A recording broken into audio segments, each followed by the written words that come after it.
It feels like this movie's more difficult than the first one, for sure. The movie doesn't have any breaks, you know? It seems like there's so many sequences. Nights in the cold and 2 units going at the same time. Very often they don't know quite what the other one's doing or has done. It's a challenge to really just stay in the moment and not think about fake blood being tossed right in your face, because the reality of it is that you're watching someone die in the most horrific possible way. It stops right before it goes down the dip, and I'm like, oh my gosh, good. We're gonna die. We're gonna go down because I'm on this roller coaster. I could die tomorrow. I could die on the way home. I could die when I'm 90. We don't know when we're gonna die, but it's gonna happen. I think the worst death would be burning but not dying immediately. Where you linger in abject agony for days until finally your system, through toxic carbon poisons, gives out in a rush of food. And it is going to, and I'm going to do something. Not just succumb to what's inevitable, to kind of fight your way through life. If that doesn't satisfy the sick bastards of America, well then, I don't know what will.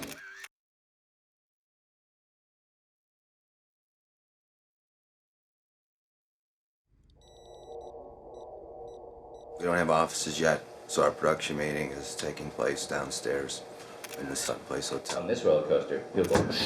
Talk to the roller coaster guy to see what was. It feels like this movie's more difficult than the first one, for sure. No, this is the back wall. I think mainly because we have a smaller budget and the movie doesn't have any breaks, you know? It seems like there's so many sequences. You get through one and it's not like there's a nice, gentle scene to play. It seems like everything has there's another one coming up right at you. Scene Apple 1, A1. 69, 71, 72, Apple, and 74, Kevin spots U-Haul. Scene 92, nails fall into forklift pallet, second unit. The reason I'm confused about Kevin's truck, Mark and Sylvia, is because I know that we had multiples, which I'm going to talk about right now. We have to know in pretty particular ways who's going to do what and where we're going to get that image. The storyboarding helps facilitate that process, because otherwise it would just be in my head and no one else will know what's in my head. I don't know what's in my head half the time. What we're going to be doing, Jack, the first plate's going to be Kevin acting like he gets hit. Plate 2 is we're going to green bag his lower half and we're going to pull him, right? Yeah. So when he gets hit, we're going to actually pull him out. So we're going to do it in 2 versions. Storyboards are really useful when you've got a lot of special effects elements and when you've got a really big action sequence and you want to make sure that you've got all the beats. Certainly if you try and duplicate the framing and the way they're drawn, you're usually going to lose that one, because artists can actually draw things that are physically impossible, for one thing. So as a general roadmap, they're fantastic, but in terms of general shooting, I don't think any of us get too worked out about matching them frame for frame or anything like that. You know, we've spent a lot of time reading a whole bunch of kids for this movie. At one point, they would say, we can cast all unknowns. And then as you get closer to the process of actually casting, other departments in the studio would start to say, well, how am I going to market this? We got to get people on TV.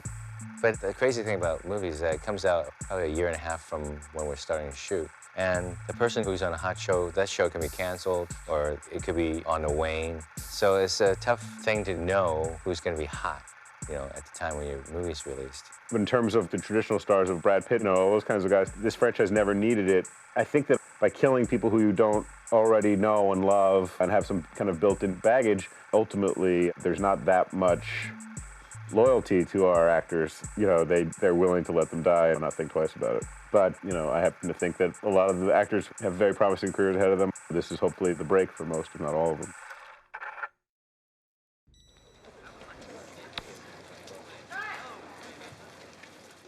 It was always intended that we shoot the kids on the roller coaster first. So there's not much to do except put the camera on the roller coaster, have the kids act scared or happy or whatever. But right before we're about to shoot, the weather changes, and now it's supposed to rain. So we decided to do a scene that was supposed to be set in the rain first, since it was supposed to rain. Yeah, that's right. All right. Action.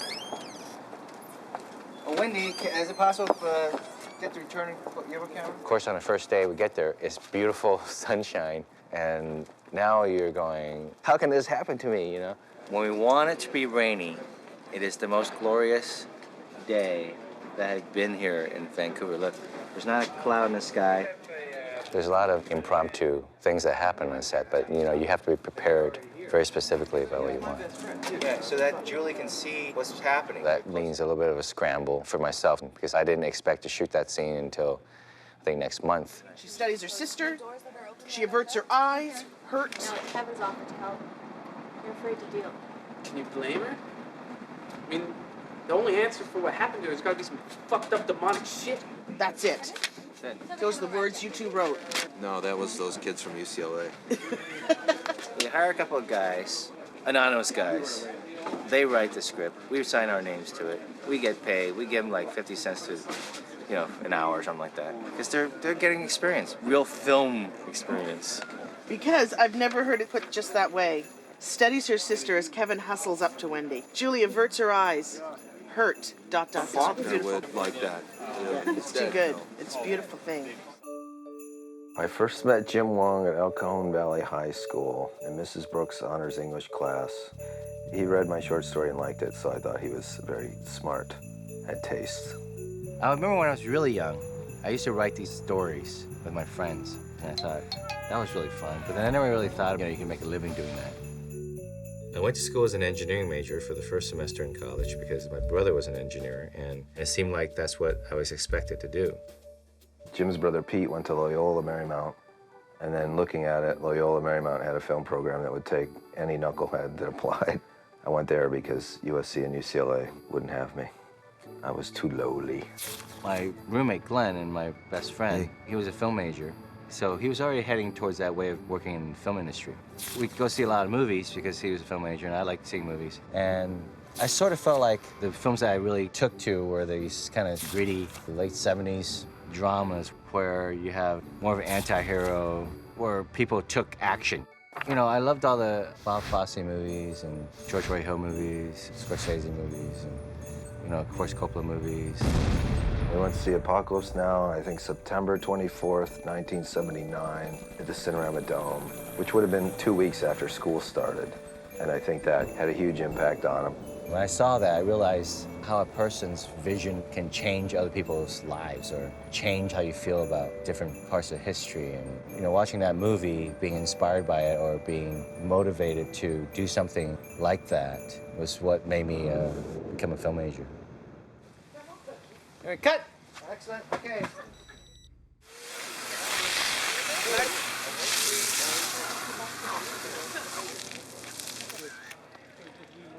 I went to the Disneylands and Magic Mountains primarily looking for omens of death.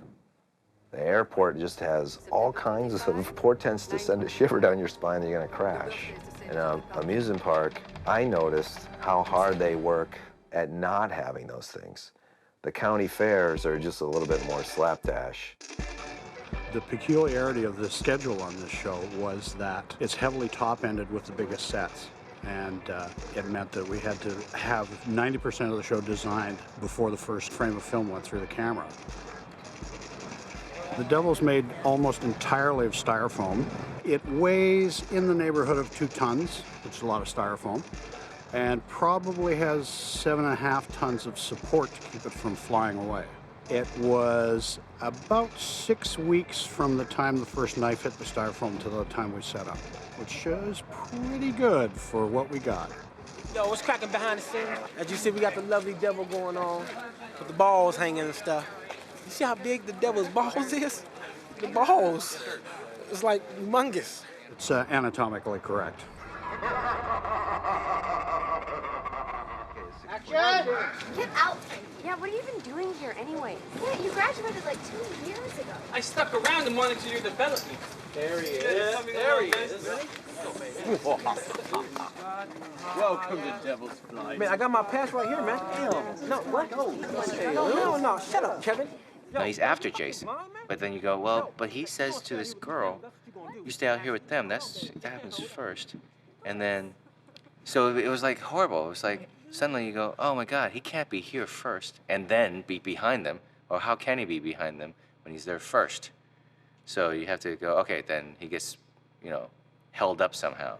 I'm coming here Monday to shoot this sequence earlier than I expected to because, again, the weather forecast is for rain. I expected to shoot the roller coaster, but now here I am in the middle of the day on the weekend going, how did I shoot this set? I was going, Jim? I'm a little tired. I'm tired, yeah. I wasn't in bed until 4. 4 a.m.? Yeah. Wow, Well, I was freaking out. I couldn't stay awake. I was thinking about this, and it sort of, because I had to figure out where people were, and it was confusing. It's a big puzzle that when you're writing, you think, oh yeah, and then he says this, but then you don't think of the logistics of this set. You gotta go work backwards. You gotta start with a roller coaster. Who's sitting where, right? Before Frankie takes your spot, where are you? And then at one point in the script, you guys are supposed to ease up 5 spots, right? If you were snaking up 5 spots and you're behind the first people are already going. So how do you get to the number 1 spot? Anyways, you see what I'm getting at? It becomes very complicated. Yeah, you want to simplify it. I know. Well, trust me. At 11 o'clock last night, I was going, huh? Oh yeah. The other thing is, 2 of the characters that might die, who are in danger of dying, you don't even know who they are, but they have to exist because they actually go into the roller coaster. But you have to make it natural. You can't make it just seem like suddenly people are hiding their faces all the time. Cut. You gotta have the girls look that way. Watching Wendy. Yeah, just slightly, guys. Yeah, you don't want to make it look too obvious, but yeah, you gotta just hide your face. So, there you have it. The challenge. I just want some fucking attention. You know what? You're a real piece of shit, Lewis. Fuck you. What the fuck, moi? Yeah. No, fuck you. I'll fucking touch you. Hey, guys. Hey! Ready?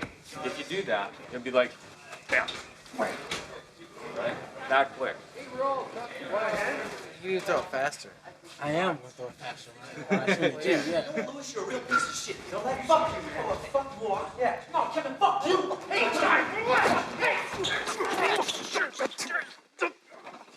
Is that good for you? Well, yeah, it was pretty good. But you know what I'd like to see? I think I'd like to see. I'd like to see them all kiss and make up. Thank you, camera reload.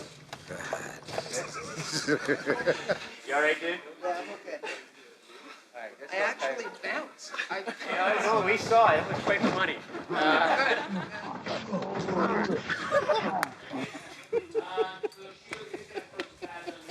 Thank you, Casey Playback.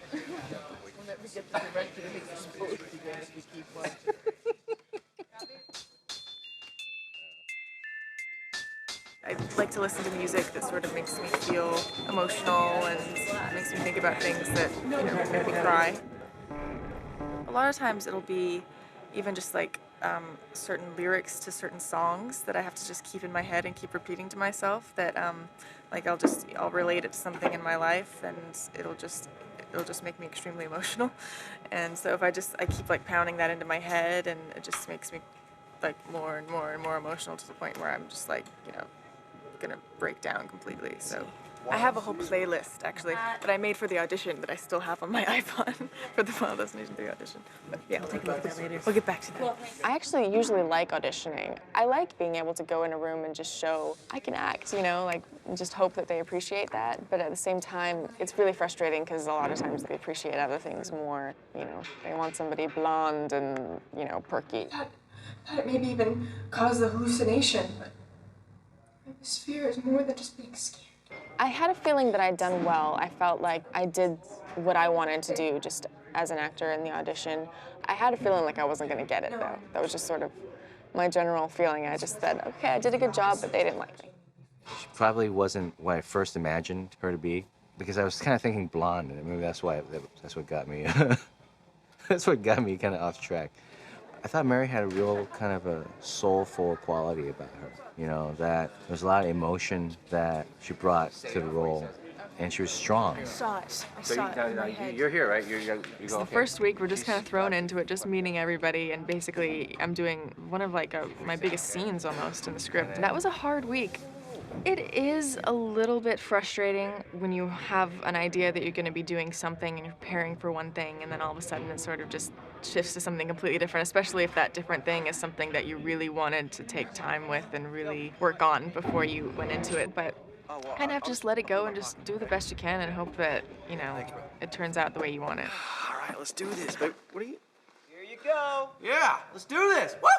We have to get off of here. No, don't push the button! Don't push the button! Yeah. Let me out! Let me out! Win, it's all right. Jesus. No, it's gonna crash! It's gonna crash! Wendy? The hydraulics will rupture! The dragons will collapse, please! If it's like a comedy, I'll create like a fun playlist that'll like get my energy up and everything. But I typically have like a set of songs that kind of stay the same, like for every scene that involves like crying and emotions and stuff. These songs kind of do it to me every time, and I'll eventually find new ones because sometimes they don't have the same effect after listening to it 100 times. But so far, they still make me cry every time. They're sad songs. Action! Hey, please, no! Hey, ease up, man. She's all right. Let her settle down, man. Settle down at home. Now look it up. What is your home? Hey.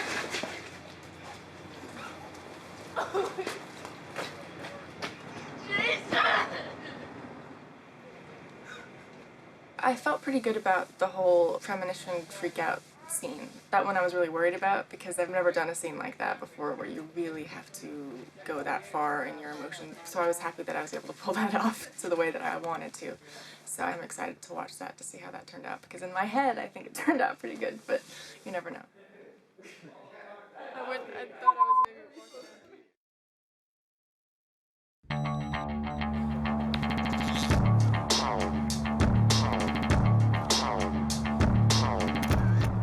Today is the first day that you're going to be on the coaster. Uh-huh. And your thoughts? My exact thoughts at this very moment is I'm so happy that you're catching me without any makeup on.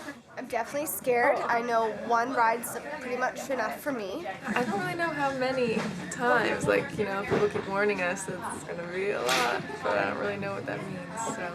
I will be a sobbing mess in the fetal position on the floor hiding in the washroom if you need me. I'm excited because the first person who gets nervous and uncomfortable, I'm gonna make so much fun of for strength, for personal strength. So I'm hoping it's Texas, and even if Texas can handle it, I'm still gonna pretend he can and make fun of him the whole time. Well, we have those wristbands that they can put on the sensor on their wrist, so that should help with the nauseousness or any uneasiness, motion sickness. We have all the doubles, double the costumes, double the costumes in case they throw up. We had a bet as to who would throw up on a roller coaster. This roller coaster has a couple of corkscrews, and when I went on it for 3 times, I felt like I was pretty close. And who would you put your money on? Maybe on Chelan. I'd put money on me barfing first, too. We're betting Texas, just because it would be funny. Well, yeah, Texas doesn't look like a pussy, but Texas is a pussy. Oh my God. And you can quote me on that. And who are the bets on? Texas. Texas. I think he's gonna be like, oh man, Oh, yeah. I can't do this shit, man. Oh. I bet on Texas. The one who speaks the loudest usually can't do it best. Hey! What? Racking. Got a little burrito in my hand saying what's up to all the homies. We have bets going on to see who the first one that can throw up.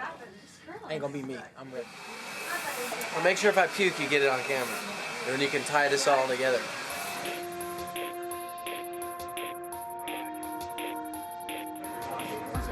Before we realized that we were actually going to be able to make a remote-controlled camera work on the train that we could pan and tilt with, we were looking at all kinds of other options, including putting our operator in a backwards-mounted seat with a camera mounted to a helmet. But that became very obvious that we weren't going to be able to do that because of safety considerations. There's just no way anybody was going to be allowed to ride the train unless they were properly harnessed in. The roller coaster, yeah, has to scare you in a way you recognize. The fear on a roller coaster is from a loss of control. I don't have it when I go on an airplane, but I'm on a roller coaster and you're going up the lift hill, I want out. The fact that I can't get out is unbearable. And so try to make that the theme, that these are kids that what all kids think is really the start of their life out of high school, and now finally they have some control over their lives and the college that they choose or the jobs they're going to take. Now comes a situation for Wendy that's out of her control, and she's afraid of it, but now is all about trying to recapture it.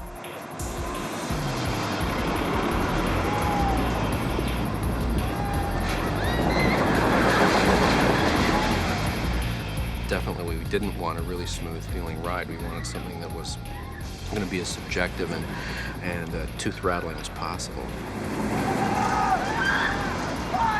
The real roller coaster wasn't too bad until probably like the 13th time around. And then I started getting a really bad headache and just feeling not like myself at all. It was just a really strange feeling in my head.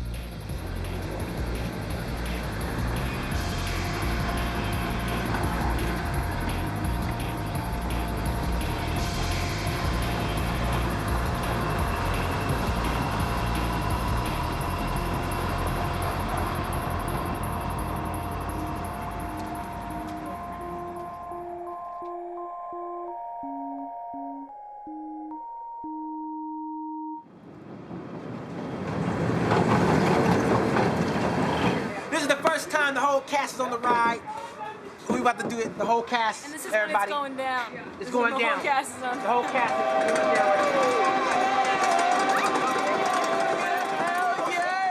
down. Ryan and Mary did it tons of times. It had already gone 40 times, this roller coaster. And just when we get on it, the first time it goes up, it stops. Like, it stops right before it goes down the dip. And I'm like, oh my gosh, Kate, like, we're gonna die. We're gonna go down because I'm on this roller coaster. Oh, this is it. Don't be scared, sweetie. Frankie, don't do that. The roller coaster stopped. Oh, I'm a girl, and I'm scared. I'm scared. I am. I hate this. Why don't you give me your head and I'll give you something to be scared about? Cutting, guys. We have a technical problem. And the whole thing, like, shook, and that was kind of freaky. You really feel like you're just, you know, no matter how many professionals are around, you're really just on a big metal rod in the middle of the sky. This fucking thing. The black man. Shake. Save the black man. Please. Get us off. Save the black man. Save the black man. All right, girls. Dare you to flash me them titties when we go through the loop.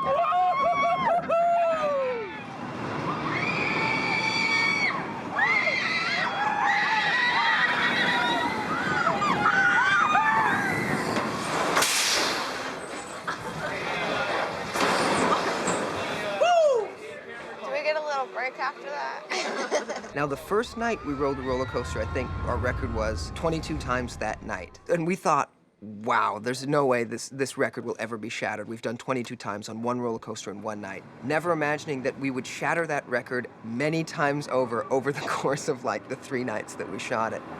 Well, one of the things that keeps an action sequence going is a progression of shots, so you never, hopefully, revisit the same shot twice, so you're always moving on to another one, something new and different. Too steep angle. And we're putting the mirror in, are we? It's a very, very old movie trick where you set up a mirror to reflect the object coming at you in it so that it looks like it's going to run right over the camera. Probably at any given time, we tried to have at least 2 or 3 cameras going because, again, time was so limited that the more pieces we could get per each pass of the train, the more exciting the sequence is going to be. Action, Rory. Oh, there you go. Okay, we got the descender shot. Moving over to the coaster mounts. There's a little trick play, which is flipping the film. Right. We're going to do a regular shot and also the reverse shot, meaning that we're going to switch their clothing from regular to sort of a mirrored image. Does not mean that Kevin wears Winnie's clothes and Winnie wears Kevin's clothes. Just means they wear the same clothes except all the lettering would be backwards on one version of it. Hey, what school do you go to? And in post, we're going to flop the film in order to give us another direction that the riders are moving. I just still don't get it. Will it look like we're going backwards? You guys sit on this side, and she's got to sit on the other side. Oh, another interesting thing. That's how they did all of Titanic. They only built half the boat.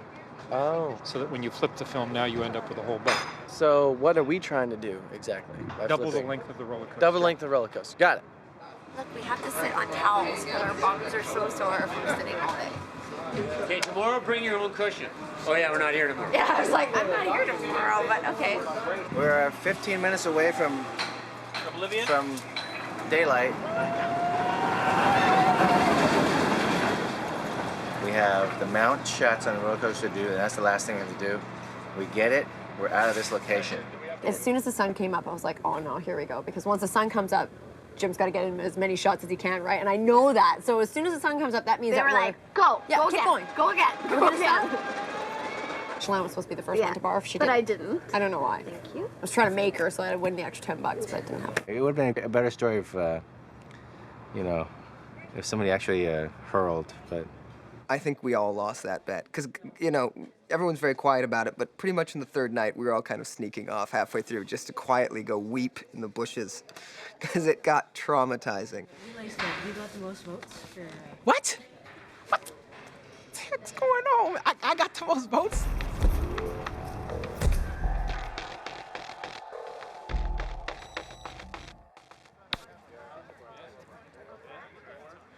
We're always trying to find situations that a lot of this audience, a lot of people have been through. I don't know, maybe because we're writing it around the 4th of July and you go till when, you know, 4th of July festival, you start looking around and you go, once a year, everybody in the U.S. goes to something like this. And you've been to enough of them that you just kind of made up what you wanted. And then you start realizing, well, there's not a lot of immediate danger there, but then if you made it a colonial thing, you could have the blacksmith might be a potential. You just want a bunch of things that the audience might go, oh, it could be that. It could be that. So let's go a little bit over here and let him cross over so we can. Well, the challenge of shooting at night at this time of year in Vancouver is that we don't have a lot of night time. So June, I don't want to see this part if we can. I want to pull back like this until we get here. Yeah. Or, you know, when she crosses, so you can put it back. There's so much work, and it seems like every time you change a camera position, it takes forever. You know, whether it's the lighting or making the move work or the actors. Camera's up. Here we go. We're shooting. Give a couple of pauses. Look at this table here, table here, thing here, thing there. Okay. 112 is up. My error. 112. Okay, 112, take 1. Sounds good. 112, take 2. 112, take 3. Resetting this way, gang. Okay, now we're looking down towards the water. And walk off camera. Hey guys, we're looking down here. Yep. On this side of his face, right? He's looking this way, right? Yep. So he turns and looks over here. Ready? Ready? Sounds good. 112 apple, take 1, barely marker. Next. Put it out there. To the crane? Yeah. Perfect. Camera's on the crane halfway up the hill towards the lot. John Mary walking down towards the festival. We have such a short amount of time in dusk. You almost have to do it in one shot, or else you never make it. Shots like this. We're looking this way. She walks in the frame, and we're looking down, I think. Yes. All right, here we go. This is picture. Crane. Ready? Action. So, Mary. Here we go. And action! Do we have time to do one more? Yeah, go. And cut, reset. Background, guys, background. Background. Rolling. What's the right spot for her? Rolling. Background. Background. Background. Action. You know, Jim, Glenn, Craig, Rob, McLaughlin, everybody who worked on this is like a well-oiled machine. They've all worked together before, and they know each other's styles. It's always very well planned out. Although sometimes it's fun to be chaotic, you know? You never know. It'd be like this, like. Or I can go like. You can left-handed or you can go across your body with your right. I can go like this. Yeah. But I think this looks coolest. I don't know about that. I was saying, look too Zorro-ish. I remember seeing Ryan. After Ryan read, I go, that's exactly what I'm looking for. Really? Yeah, I go, that's exactly the person I'm looking for. I wish you would have called my agent right then and said that. I felt that just looking at Ryan, the way he talked, and, you know, I really felt that I knew him in high school. You know what I mean? I knew this kid in high school. He had to have an all-American boy next door quality, but then you can see him turning and becoming the hero. It's a straddling the line kind of quality. Well, thank you, Jim. That's what I said when I walked out, too. That's the director I want to work with. Right there. And Craig, like, I was like, who the hell is that guy? Because I shook everybody's hand. He was like, vote for me in 2006. And I was like, that was fucking random. What was that? Is that what he said? I don't remember that. I said, some guy said vote for me in 2006. They go, who's that guy? I go, I don't know. And now that I know his personality, it makes total sense. Yeah. We have to get out of here now. What's the deal? Ian followed me. In my picture, I was wearing the McKinley Grand Night shirt. Ian McKinley. There's a first aid tent. There should be security. Excellent. Stay Cut. away from me. I personally don't think I would have had any better chemistry with anyone else. That's right. Wouldn't have been possible. We would have walked right off the set. No, and Mary Elizabeth, that's the only person. No, what else? I like her highlights. They stand out. No, wait! You're in danger, okay? I'm trying to explain something. Let me explain this to you. I'm practicing because I have problems with these two fingers. They don't stay. And apparently I have really ugly middle fingers. And you mean it when you do it like this. So fuck you, Wendy. Julie, look out! Superman! I'd originally auditioned for the role of Aaron. What? I'm gonna OD on nail polish, and Logan here is gonna be embarrassed to death. Didn't hear back for a while. Then they wanted me to come in and audition for the role of Carrie. I'm breaking up with him a couple weeks after graduation. I'm wanting to for a while. Don't say nothing though, okay? Didn't hear back for a while. Then I got a call to see if I was interested in auditioning for the role of Ashley or Ashlyn. And then the next time they called, it was to say that I got the part of Julie, which I was obviously very happy with. But actually, Alex, who got the part of Aaron, she initially auditioned for Julie in the beginning, so we kind of switched.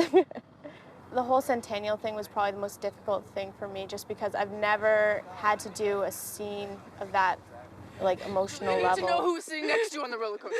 And then I started getting really scared when I saw the horse. There's one shot where the horse goes right by me, and if it moved a foot, I would have been trampled on. Prepping the horses for the Tricentennial took a fair amount of time. The difficulties we had here was the fact that we were doing it at night. We had, at times we had fireworks going off. We had a crowd of extras out there. You know, we couldn't fill the place with stunt guys and just let it go crazy. It was just too big of a scene. So we started with a well-trained Liberty horse. And at that point there, what we started doing is we started actually doing our rehearsals on the set before they even had started constructing the set. And we were out there with tape measures and flags and marking out where everything was going to be. Then on top of all of that, we had to drag a person behind them. So we needed to know that that person was not going to get drug into any of these dangerous farm implements or get drug into something that would in turn drag into everybody else. So that took a lot of work for that to happen. Going into it, I was like, this is gonna be so cool. It's gonna be so easy. Stunt people are just gonna put me on some rolly wheels on my back. I really did think that I was gonna be sitting on something that had wheels on it, so that'd be rolling. But I wasn't. They really did drag me, but I had a harness or whatever. And so as they're going over the stunts, I realized how much more serious this was. If it's too much, just peel Jacob. Okay. That way we know that you're not acting anymore. Right. Okay, that's a good sign. We actually put Amanda into a lot of the shots. And when I walked in, I thought I was going to have to pamper her and look after her. And I was thinking frail, but that's not the case. I don't mind if it hurts a little, because I'd rather be really tight. Everything had to be to some degree of roughness for her so she could play the part to her best advantage. Yeah, no, it's good. It's good. So the whole time I was worried about hurting her, she was just saying, bring it on, bring it on, bring it on again. I can take it. Very tough girl. Very impressive. It looks really good. I think, you're just battered. Every movement you make is painful. Hopefully it's fine. Ready?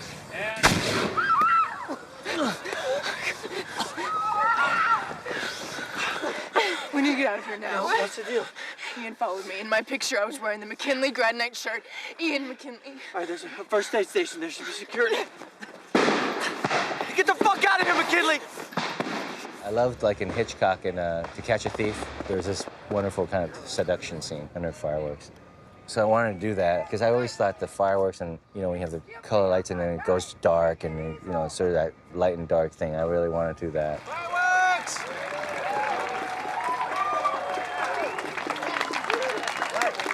Camera reload.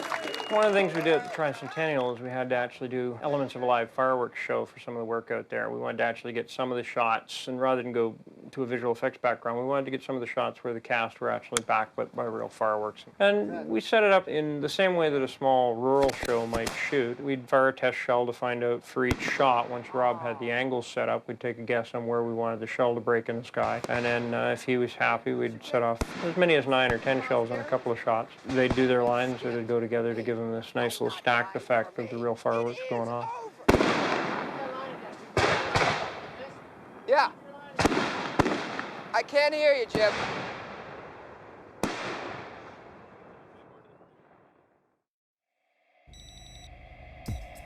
The color of all fast food restaurants. Think about it. What are the colors?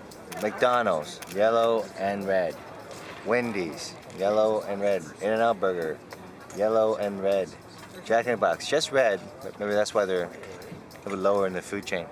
Burger King, yellow and red. Hence, yellow and red. The hardest location to secure would be the fast food outlet at the bottom of the hill with the truck breaking away. And there's a lot of different elements there with the steepness of the hill and the rest of it, and finding the perfect place at the bottom of the hill. So that is really what I thought would end up consuming most of our time and effort. We ended up finding a building that had enough space beside it and enough of a frontage on it that the art department could do both sides of it, give us the appearance exactly of what we wanted for the drive-through, and then we started to work on it. We are turning this into the drive-through of a as yet to be named restaurant. There will be an order window. The door will be the pickup window. This will be paved. Jim was not a believer. I walked him through it. He looked at me like I was out of my mind.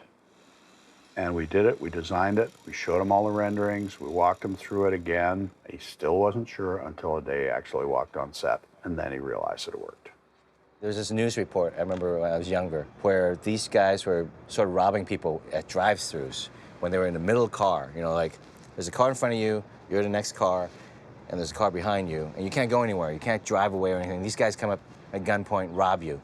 I always thought it was so scary because you're stuck. And I said, that's the place where you should put a death because you're just stuck in a drive-thru. They're not coming back out of there again, are they? Not unless they go through the windshield.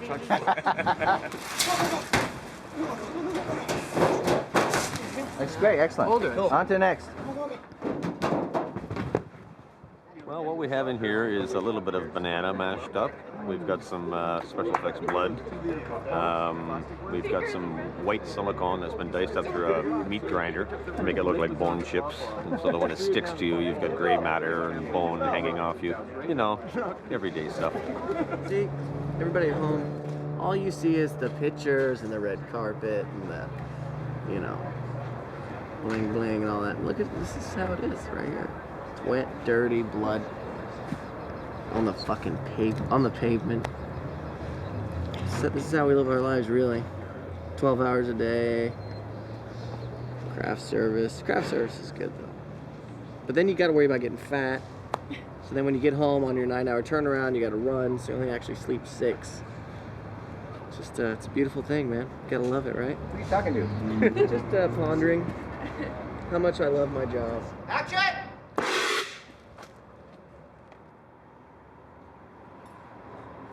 You have it in your ears. I know, like all in there. I felt it. It was like really big, wet woolly. It's just gross, man. I feel weird.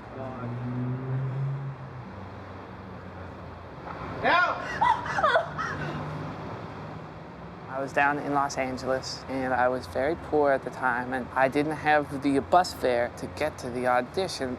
It was pouring rain, and my pants were soaked all the way through, and about an hour through the walk, I called up my mom, and she was like, oh, don't worry about it, the sun will come out. And then sure enough, like 15, 20 minutes later, the clouds broke and the sun came out, and my pants dried up. And then I went in and did the audition, changed some of the dialogue, and added Ness to Frankie's last name. You know that ladder deal that Wobbles took it? I like this. It's old school. And Scotty Cheeks is old school, ladies. Sometimes I feel like I nail auditions, but that doesn't necessarily mean that you're gonna book a part. So I felt I was very funny, but New Line didn't want me. I got a phone call from my agent who said that New Line Cinema says that you have a receding hairline and you can't play high school kids. And I've always had a high hairline, but no one's ever called it receding before, and it scared the shit out of me. And I remember just going straight to the liquor store, and I drank until Tuesday. And then on Tuesday, I went into my agent's office, and I was like, I know I got a receding hairline. I'm going home, and I don't care. New Line thought that Sam looked too old, and we just kept pushing, and they said, no, he's too old, and they kept pushing, and then... I was headlining the comedy club here, and Jim's assistant, Anna, came out to videotape me. You know, I don't like wearing my Montreal Expos jersey anymore, because now that the team's gone and I have a shaved head, I look like a sick kid with one last wish.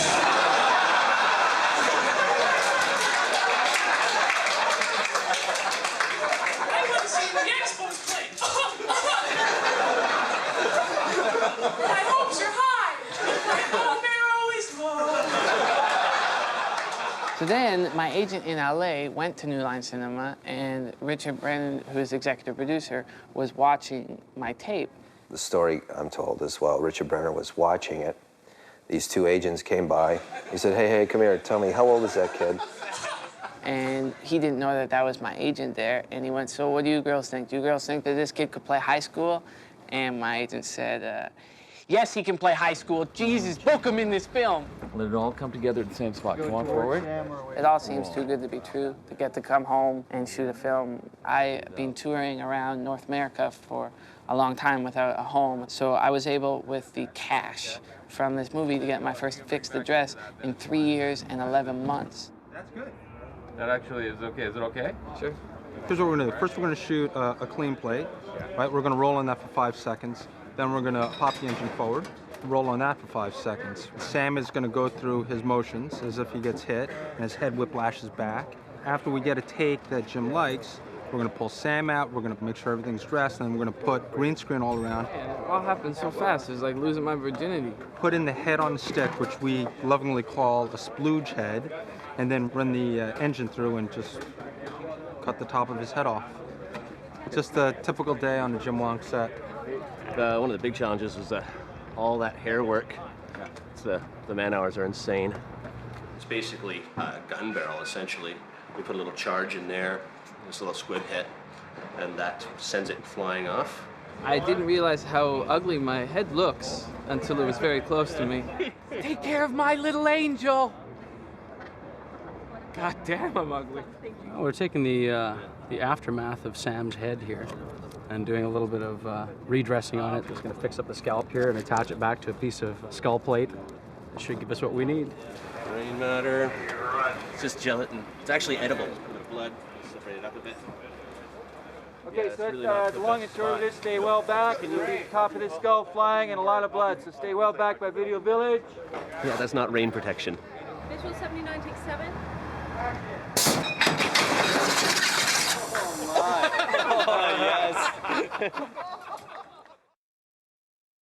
I'm not feeling that that's what causes that to click. So I don't know if we gotta be down there for more chain to feel like the weight is pulling it, we come up and then it clicks, or, you know what I mean?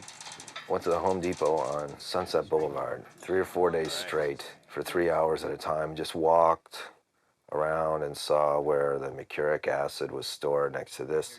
It took forever, and I thought what was weird about that was I was in there touching sharp objects and studying poisons, and no one came up to me in this time of Homeland Security to go, what the fuck are you doing? Of the many challenges that we sort of encountered in Final Destination 3, the first is just coming up with fresh places to kill people. Places that you and I might go into. It's easy to sort of, okay, it's somebody who does extreme sports or somebody who does motocross racing. Well, not that many people do that. But an awful lot of people go into home improvement stores. You know, those big, massive warehouses filled with row upon row upon row of threat and danger of like a box toilet falling on your head from the third shelf. Bags of concrete like 20 feet up, and saw blades everywhere, rakes. I mean, it is quite dangerous. I hope that FD3 doesn't completely destroy the home improvement store economy, because I think we need it. We need to keep the country going. We used a local Canadian outfit, and the first request that they had was there was no way that their brand name was going to appear on camera. And of course, if anybody's been in a home improvement store, you know exactly how many times the brand name appears. What choice do we have? Just give into it? There's no it. Nobody wants their trademark attached to a teenager's dying. We kind of run and gun as Jim moves down the aisle, hiding brands, changing brands, bringing new stuff in to cover shots, that kind of thing. We're just going to stack it up tighter on this end. We're going to move the pool stuff to this level. Let's get somebody with some coat hooks or something and hang those pool skimmers. We couldn't start until the store was closed, and we had to leave the store in its original condition for when the store opened at 6 o'clock the next morning. So it meant that wherever we were, we had to immediately redress the area back to its original configuration as soon as the shooting crew walked away. Nice. We don't know if Ashley or Ashlyn died first. Death is fucking complicated. So when I turn, you want me to turn? Okay. I think Erin puts on this, oh, I don't believe it and I don't care because Ian doesn't care kind of thing. But I think, you know, she's not as tough as she wants to be. You know, yeah, death is fucking complicated. Like trying to be sarcastic or over the top. I kind of wanted to do it more like she doesn't know. You know what I mean? I'm being sarcastic, like just how I auditioned it. So yeah, when I go to an audition, I kind of dress for the part, listen to the kind of music that I think she'd listen to, and just get my whole head wrapped around what this character's about. The making of Erin. She does a very good job. We're gonna give her credit. Seriously, this is all I do. I went to some shows, and I listened to some punk music, and I painted my nails black and came to set, and you have Erin. It's so much eye makeup. I feel like a big eyeball with bangs. Okay, let me get this straight. I'm gonna OD on nail polish, and Ian is gonna be embarrassed to death. You saw what happened to Wendy, all right? What's happened to the others? You just saw the pictures here. I mean...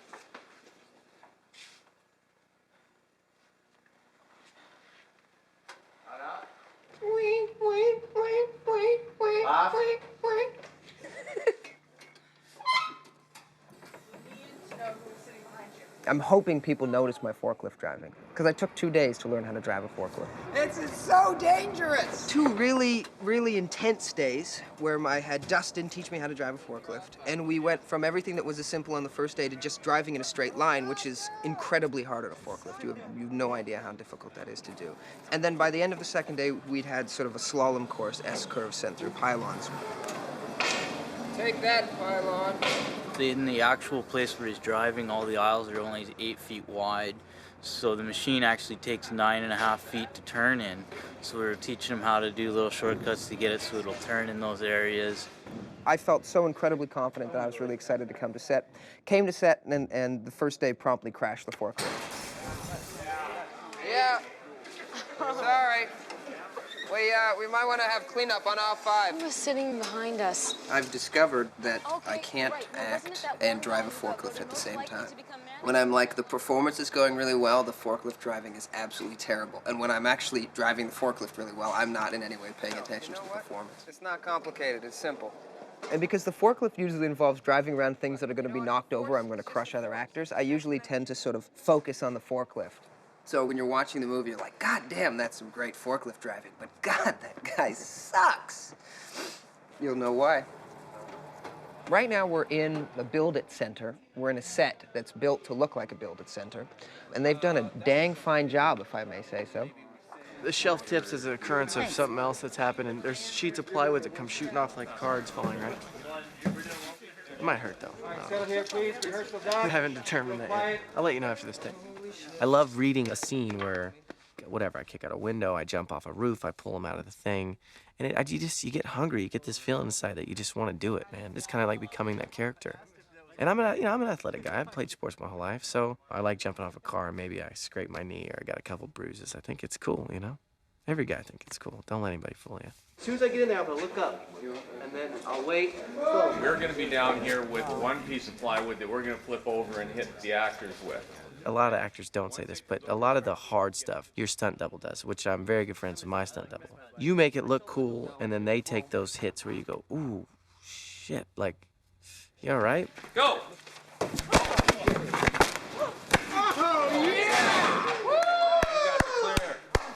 Clear, baby. So what were you thinking when you were just watching that test? I was thinking no problem. No problem? I'm a tad concerned. Are they doing this with us or with? Yeah. Yeah, I'm a tad concerned. It's foam core, which is kind of like marshmallow, the marshmallow of paper. That's such bullshit. Oh my God. Look, I'm not gonna kid you. I'm not gonna say it's not gonna hurt. Oh yeah, maybe it'll hurt. Sure. It's not gonna kill you. John? Yeah. Guys, quiet. Love you, man. Love you too. Hey, you guys aren't going to war, for God's sake. And action! It's a lot of that in this industry, you know. Can you jump off that bridge? Oh yeah, no, there's safety. You just kind of got to go, okay, I'm doing this. I'm in it now. I want to apologize for this next shot, but this is not me. It's not who I am. I'm a very peaceful person. Yeah, especially Glenn. We're about to put some nails through Aaron's head. Pretty happy with where the likeness came out. A couple complications with blood. Blood rigs are always exciting that way. And the nails right now are where? They're in the skull of the body. They're fiberglass right in there, and then when we hit the switch, the air drives the nail out. One starts at the top of the skull. 1, 2, 3, 4, and 5 out here. I think it's gonna be weird. I haven't even seen the mold of my head yet. I don't know if I really want to. I hope she's not psychically wounded by this. You never know what you look like. You know what I mean? Like, you always see the flat image of yourself. So when I saw that, I saw the actual, like, full image of myself, and I was like, oh my God. And as blood is draining into our sinuses, you go. Okay, real quiet here. Phil, you hot? Everybody set? Everybody knows what's happening? Roll camera. 3, 2, 1, action. Oh, Well, let's go look real quick. wow. I just wonder what it's going to be like for my loved ones to see me die, really. It's kind of going to be freaky. You know, hopefully I want to live my life and, you know, have kids and get married, experience life and die of old age and die happy and die fulfilled. You had this great epiphany, and then we riddled that bitch with nails. We're all pretty spiritual here on this There's a set. third camera coming in.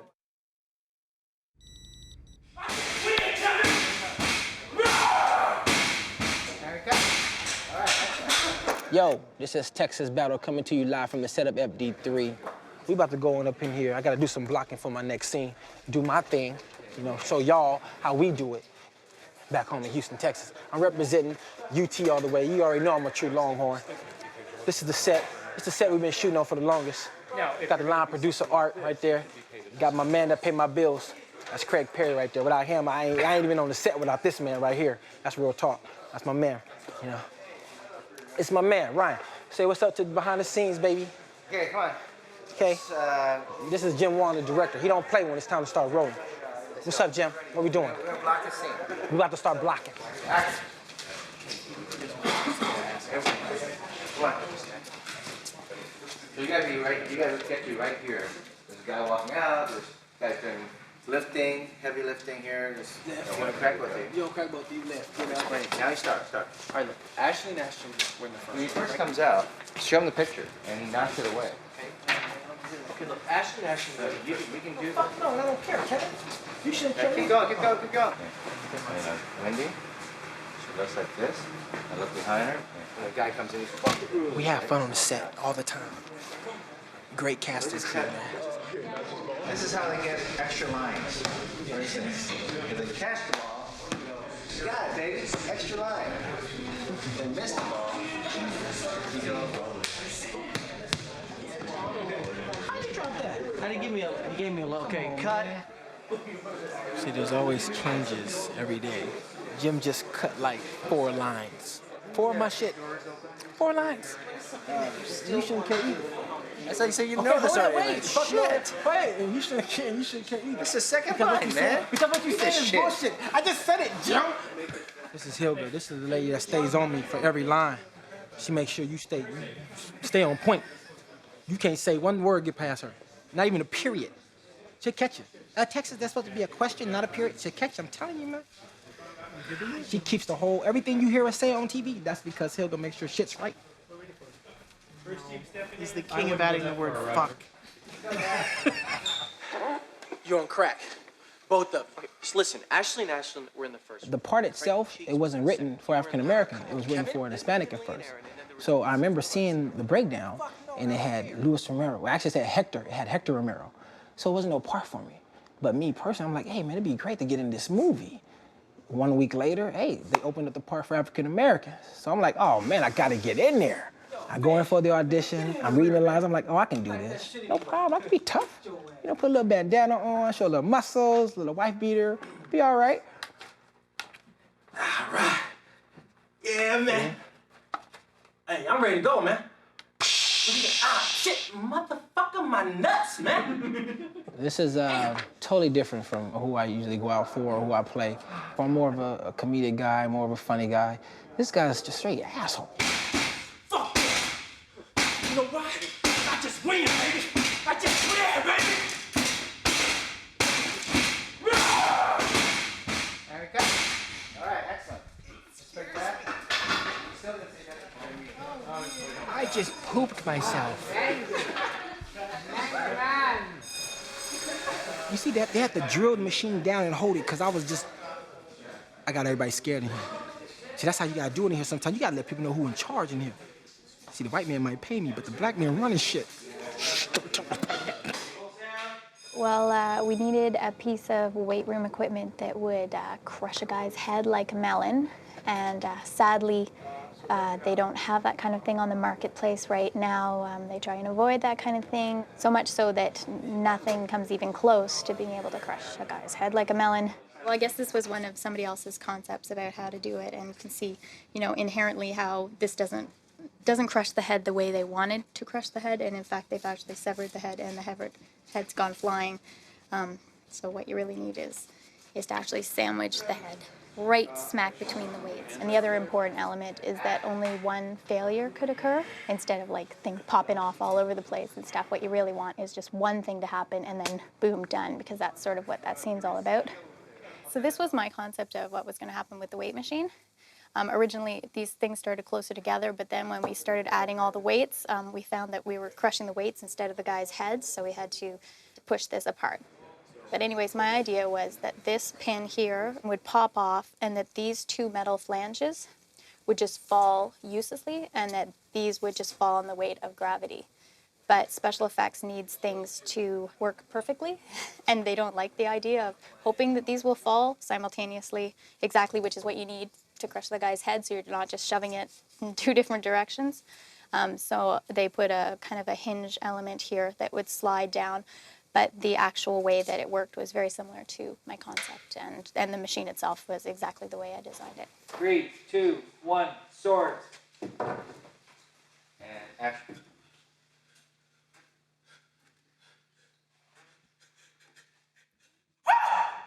What I tell you, Kevin, huh? Fuck that. I just win. That's all I know how to do, Kevin. Baby, I just win.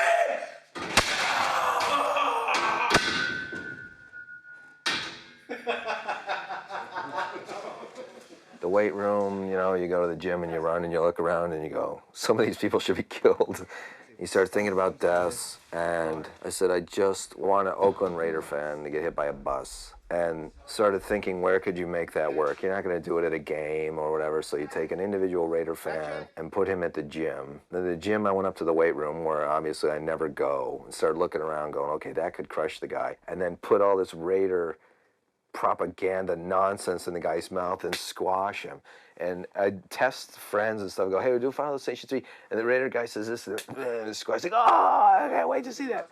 A Raider fan would love to see a Raider fan get squished. You can't do it with a 49er fan because they go, that wasn't funny. But a Raider fan would go, cool. You know, and everybody else would stand up and cheer. You do all this for, what, 2 seconds of a movie shot? Yeah. Yeah, all this, we're gonna do for 2 seconds, y'all. 2 seconds of a movie shot. If you're claustrophobic, then this is not for you. You gotta keep the same expression the whole time. So you can't move. So if your expression is like this, you gotta keep that during the whole time. And it can be, it's like maybe 10 to 15 minutes. And you only get one nostril to breathe. That was cool. We're just doing a video mix to line up the shot so we can get the head in the correct position, so when the head goes, it looks realistic. That's basically what we're doing. And 3, 2, 1, go.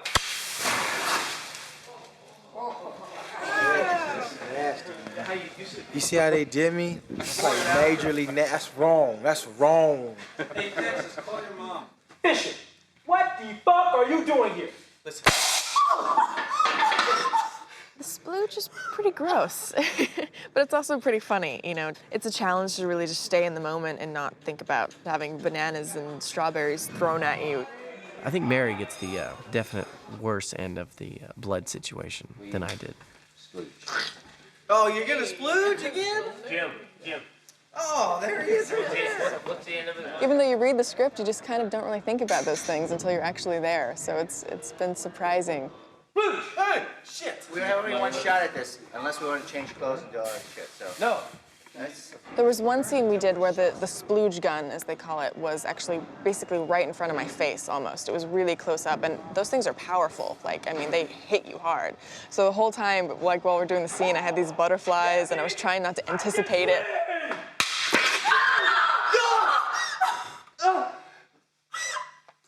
So it's very real fear there, even though it's not real blood, but, you know, it's got some adrenaline going for us anyway. Yeah, Ryan! Get out of my way. See, last time Mara got the big sploosh. Yeah. It's about time you got it. Yep, it's about time. Jesus Christ. I almost throw up right here. I almost did. I almost said, oh my God.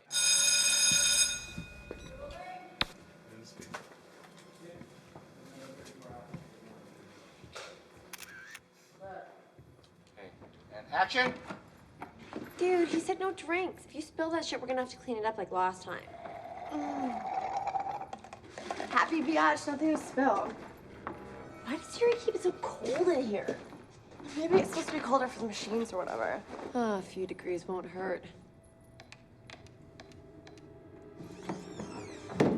Ugh. Ew, Celine? Brittany? Dude, are we like the only cool people that come here or what? Yeah. Okay.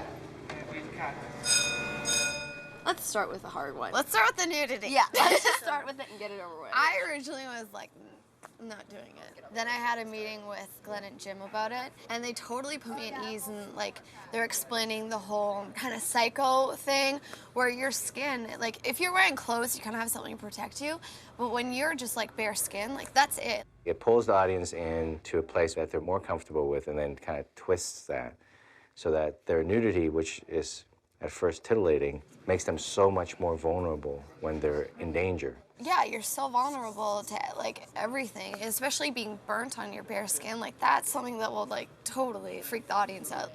Once you watch it, like I watch the playbacks and it's like, oh my God, there's her boobs. And then you're like, okay.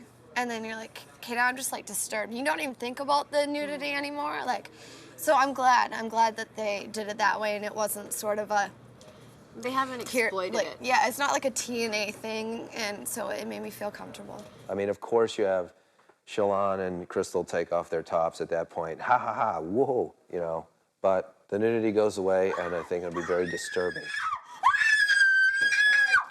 It's not a gratuitous thing, because that's how people often tan fully naked. That's how I did when I researched it. My wife, Kristen, said, you gotta do a tanning bed. She goes, you gotta get in the booth. Then I went in there, naked. I got the goggles and my notebook and writing stuff down. I was just like giggling. I thought the guy was gonna come throw me out. While you're in there, you're trying to figure out how can I pin someone in here. That gets your anxiety going. And then the machine's going. And then parts of my body that I don't want cooking started to feel like they were cooking. Like, get me out of here. Like, 5 minutes didn't go fast enough. But on my way home, I called Jim. I go, I think this is gonna be great. There's a lot of shit here. The other thing that we always said to each other was, why do we always write movies and shows about freaks and weird-looking people? And, you know, I've had it with that. Let's do something with good-looking girls. So the Tanning Salon was a response to that. God, every time we come here. The auditioning process, I think I had 2. I don't know if I had 3. I don't remember. Yeah, they actually originally brought us both in. At the same time. And then they kept her. And then they called me. I was driving down the street and they said, no, we want you to come back and do it singly. No, like seriously, I totally fucked up. Like it's super hot in here. I'm like dying. I'm so glad that we brought in together. Not that I think we wouldn't have booked it separately, but it was You know, having chemistry as playing best friends, you have to have something where you guys can get along. And yeah, because I it'd be mean, horrible if we didn't get along. and we joke about all that the time. We spend 14 hours a day. Even when we're not on set, we're in one of the other's trailers, hanging out, watching movies, Even or when talking. we're not on set, we're on the phone to each other now. Yeah.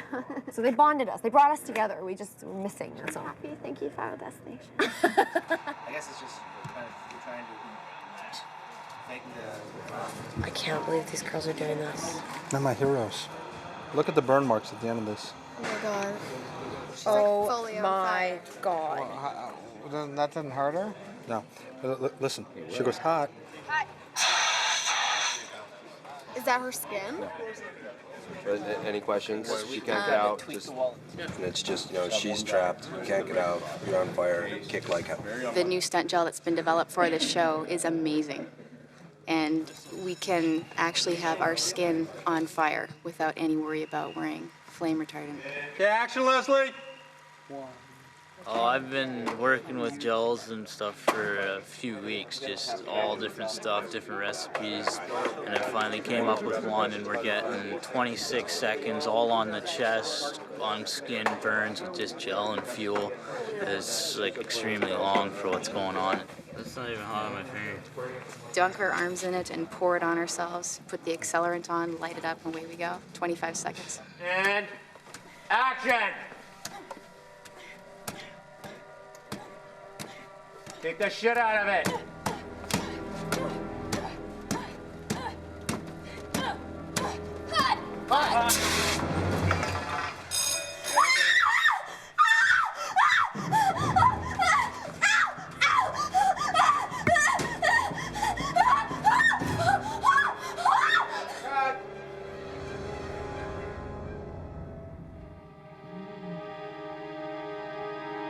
My favorite death, because it was the funniest to me, was the whole tanning salon sequence, because we do such a long tease where we just, you know, we know something's going to happen to those girls. We just don't know how and when. And then as it begins to happen and play itself out, you just guess ahead. Of course, you know what it's going to be. So the music for that, it was just so over the top. Because we teased, and it was suspenseful and suspenseful, and then we're back to Wendy, and then we're back in the salon. And the remarkable thing is that it works. The movie wants that because it makes the story bigger than the characters, so the audience can really get in there with the fantasy of it all. One of the tools that was created specifically for the scoring of this film, this is the grossometer. And we debated it could be a grossometer, but we thought that grossometer was far more elegant sounding. Captain Bob Fernandez, my music mixer, did the artwork for this. And we would let the orchestra know what the grosso rating was. So this one was like at about a 60 as it was filmed, but I challenged the orchestra to bring it up with their performance to at least an 80. And I think the performance really, we were close to 100 on that. This was an important part of having an effective score for this film.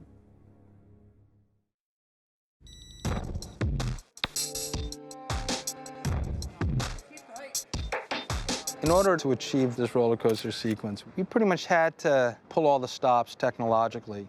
One of the things we have to do is take a really small roller coaster in a mediocrely sized amusement park and put a gigantic roller coaster in its place. That roller coaster is 65 feet high. Jim's roller coaster is 250, 190 feet high.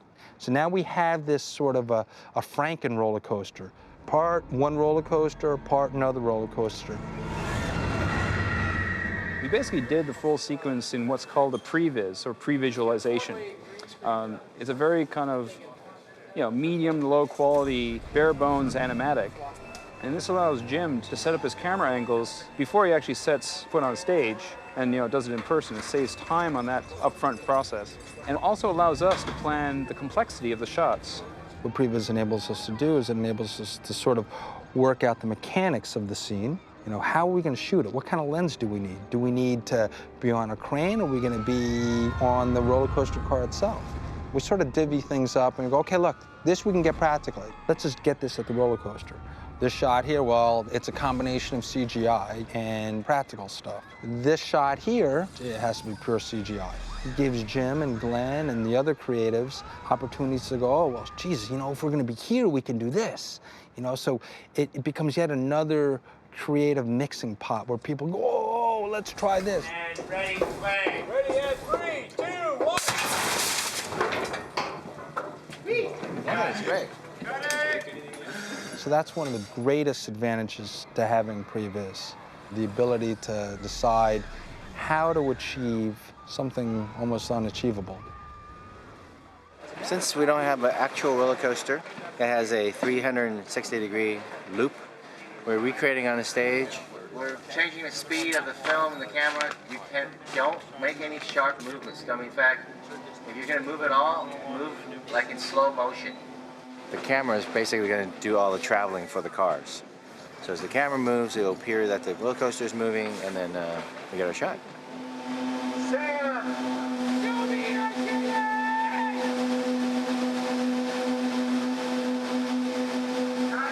Both of the ends can be moved up and down so that we can create positions of either coming down a hill or have it in a dip, for example, for some of the shots. So we need to be able to move the ends up and down to create those positions. We've got another deck that allows us to basically control the position of the deck in space, doing high-speed drive-by shots of the cars that'll be done over at another studio in the next few days. We have another one that uses a single car that you've seen some of the stunt guys practicing on that creates a single car rolling quite quickly. So it's a whole series of different rigs that as we glue them together and as the CG people add all the backgrounds is going to give us all the pieces of the coaster coming apart, breaking, and the stuff that you couldn't do on a real coaster unless you built it yourself and destroyed it.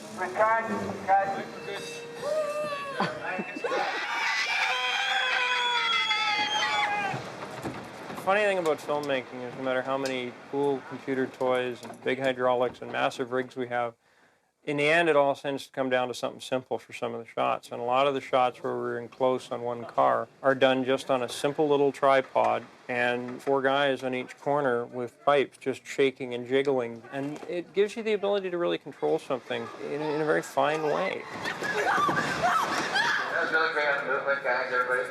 Just a little framing issue, so we're going to do one more. By the way, Mary, the wind-blown look is you. Okay, once again. What's so great not to yell? I know. And action.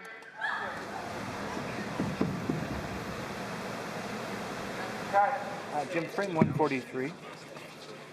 Yes, check. Chelan is a perv. Long really likes the bullhorn. It's not a size thing, but 3, 2, 1, down. Let me down, let me down. Let him down, let him down. It's hard, man. I mean, obviously we both have a hard time, but I have no restraint, so I'm really like trying to fucking struggle. And just being upside down and, you know, struggling at the same time. Head goes, and then I lost my voice. So, you know, Red Bull gives you wings, right? 280. Sequence of events again. We'll turn you over, get you in position. Camera will roll, the wind will start, and then you'll hear an action, at which point you should start the screaming. After 2 beats of that, the wind will stop, the shot will still keep going, okay? And so keep going until you hear cut. Wow, this really sucks balls. Yeah. And so basically they let the harnesses go just enough so that it would look like we were really holding our own weight, and it really felt like we were, so we're both in there just dying. Like I'm holding on to the harness upside down and trying to keep myself in with my legs and my knees, and I just got so bruised up and I was sore after hours of doing that because I'm just holding on myself with my arms and just terrified that I was gonna fall.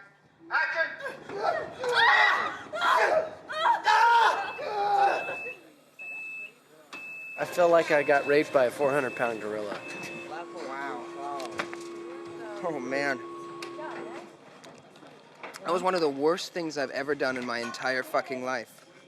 And it sounds like we're bitching, I know, but it really, really sucked in such a profound way. Oh yeah, because I literally felt like I was being cut in half at the hips. Yeah, this bastard here. Yeah, that's right. Why the fuck are we in these goddamn my harnesses? hips, I don't It's not feel. the belt, it's the harness. It's the harness I don't It's feel the anything belt in my cutting knee. into the fucking harness. I could have dealt with the fucking belt on its own. I just can't, like, no wonder these things is for the last, because we might have not made it. That's why. Just in case we lose one from a coma. Well, you know what? The only thing you can do at this point in time, when you're sewed into your clothes and your hips are hurting, is this.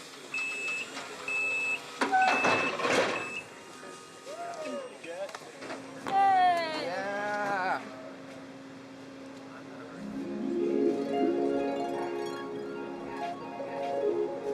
What's happening? So I'm waiting.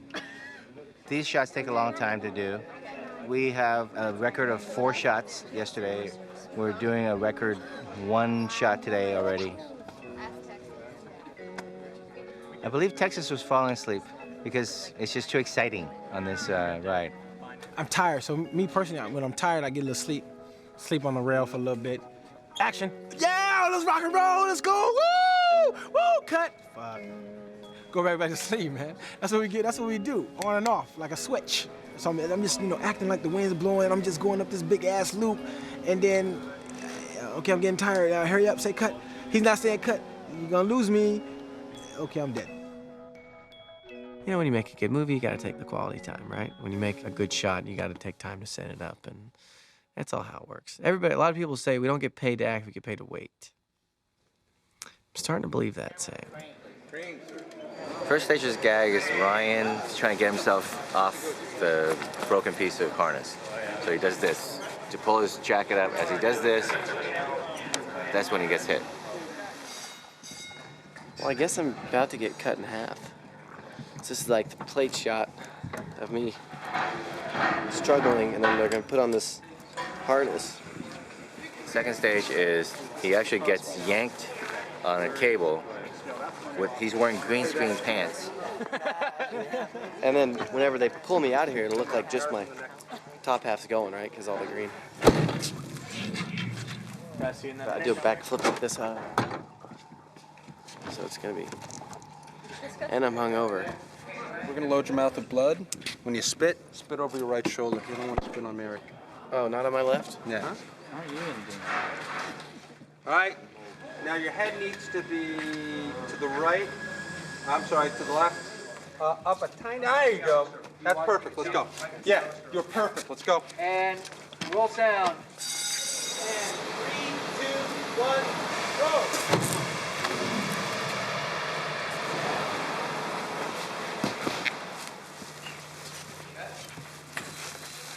We've got.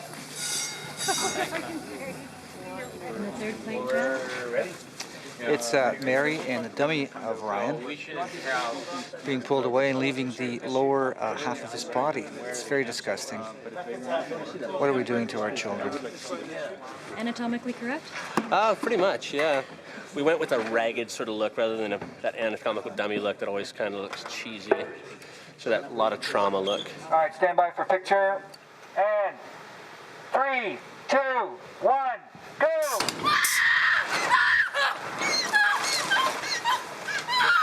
Let's go, Clark. And we've cut.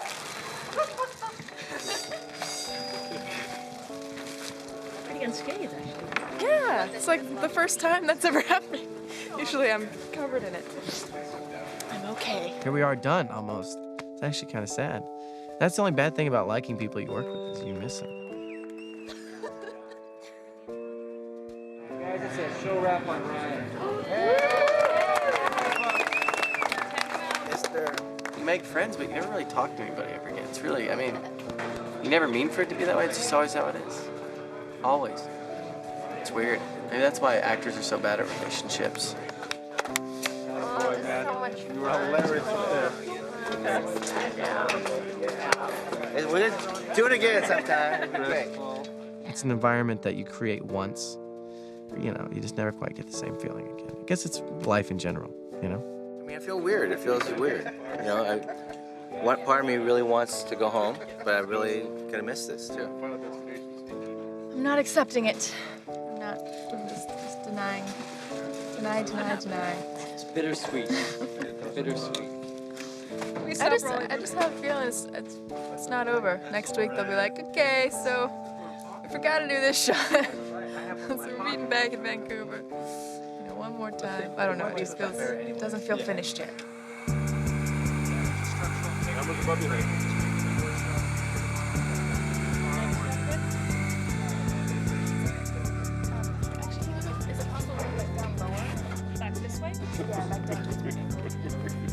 There, yeah.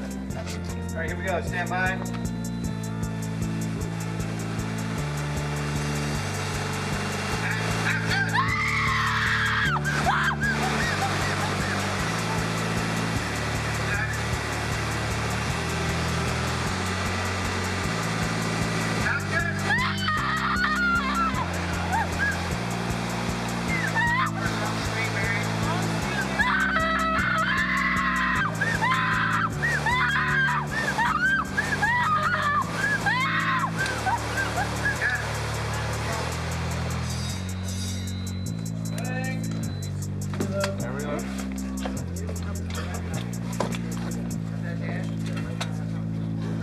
Thank you again very much. That's a wrap.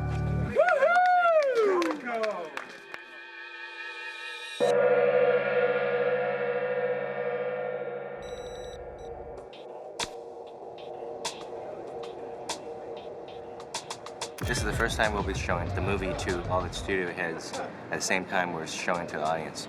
So when people start throwing popcorn at the screen, you know, we're in trouble. It's you, Wendy! You're dead!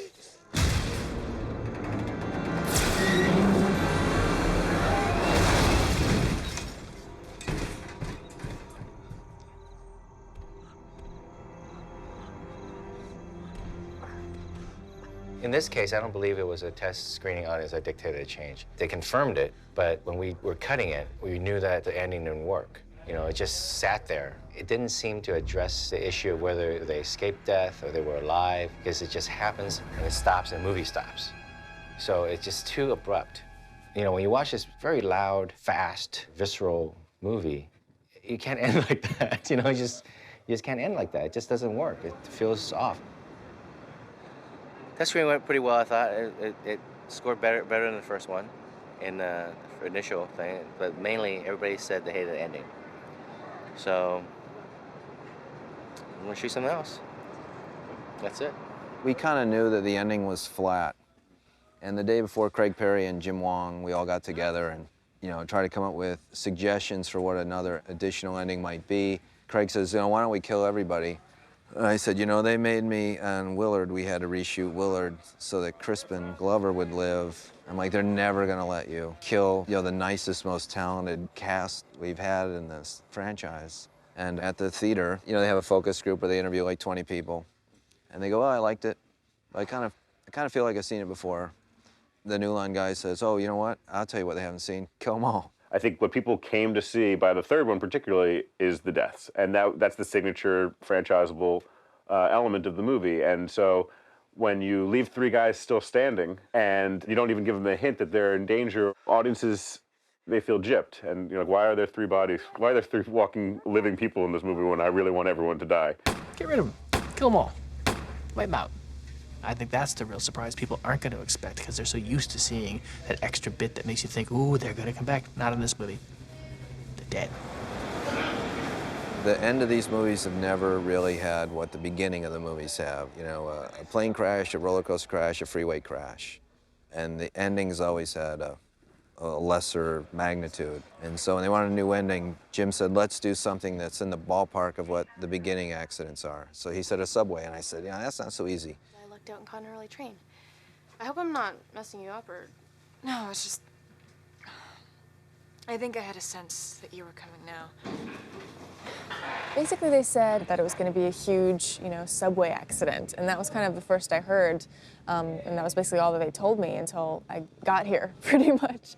They said, you know, it tested really well and people liked it, but they all hated the ending. That was like good and bad news. I was like, well, shit, okay. What the hell are we going to do?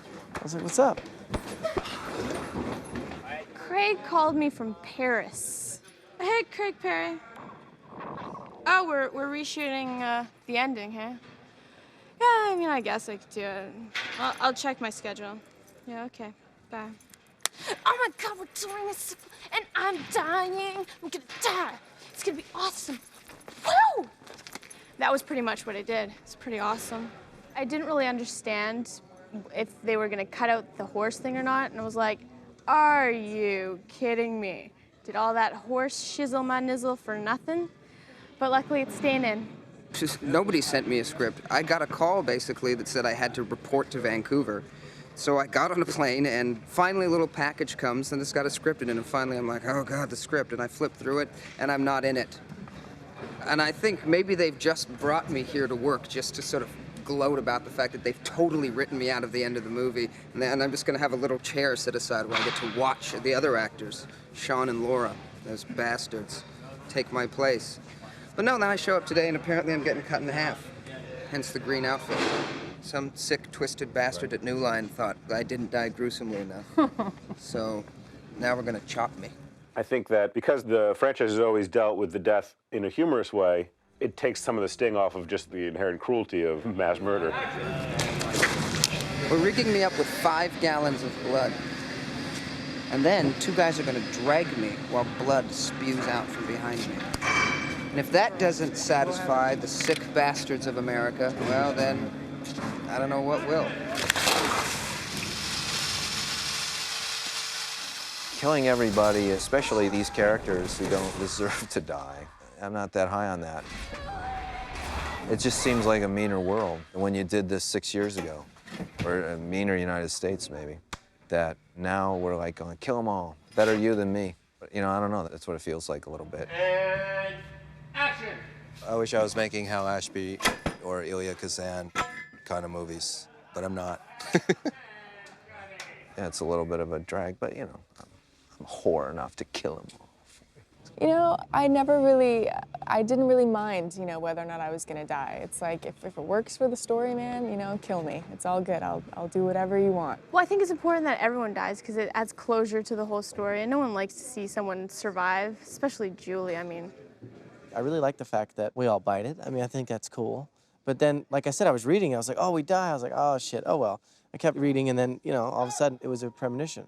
In the past, if we recognized that it was about to go down, we usually changed it. So because I recognized it was going down, and we are on the midst of changing it whenever we end the movie, I thought it was kind of cool. I thought it was, you know, I thought it was pretty neat. I had written both versions, where the one version, she's literally on the track thinking that it's a premonition and trying to wake herself up from the premonition when the train hits her. So not only is it not a premonition, is it, you know, that's it, or you're dead. And they all die.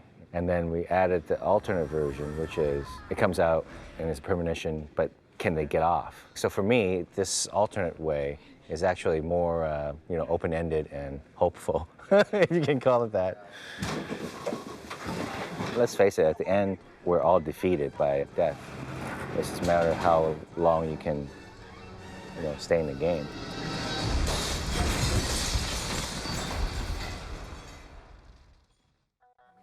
We were supposed to be finished in December, and it turns out that we've just finished a week ago.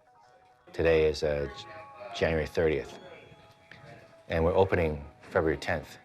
So it sort of became this kind of rush to finish and not too much time to contemplate what had happened. But I feel like, you know, we did a good job. I think it's a very exciting movie. The premiere is at the Mann Chinese Theater, which is a huge theater, you know, so that'd be exciting. And I saw Raiders of the Lost Ark there. So it's a good theater for me to watch this movie at.